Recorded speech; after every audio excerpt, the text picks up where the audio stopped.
Did you know that there is an ancient tale of betrayal and redemption that could change how you see faith? This is the story of the forbidden idol. Picture a sun-scorched desert stretching as far as the eye can see, where the intense heat is only rivaled by the burning anticipation of a restless crowd.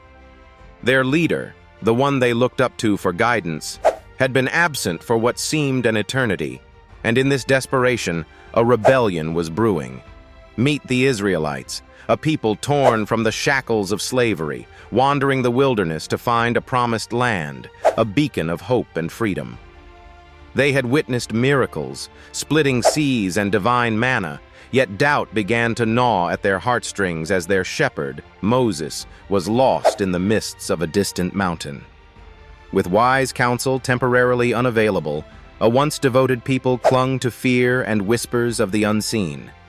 But Aaron, a man torn between loyalty and the rising tide of anarchy, stood at the heart of this brewing storm. Reluctantly, he found himself bent under the will of a murmuring multitude urging for a tangible sign, a God they could see.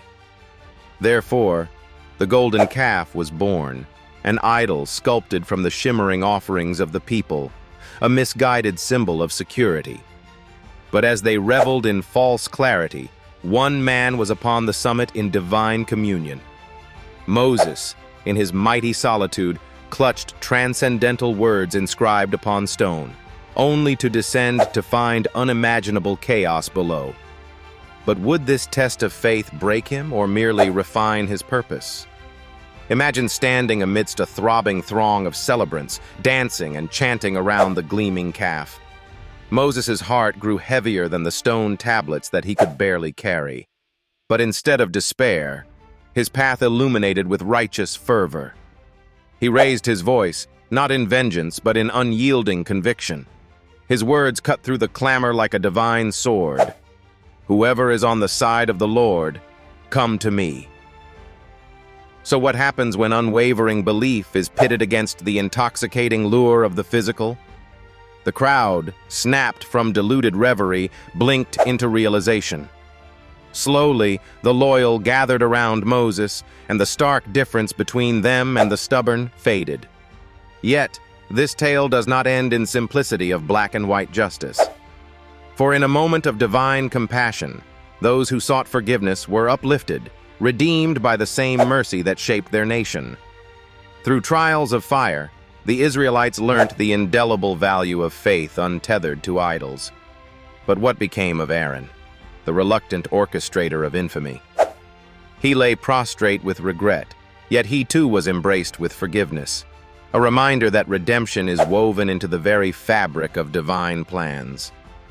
As days turned into nights and the golden idol was reduced to dust, the tribes marched onwards, chastened yet resilient.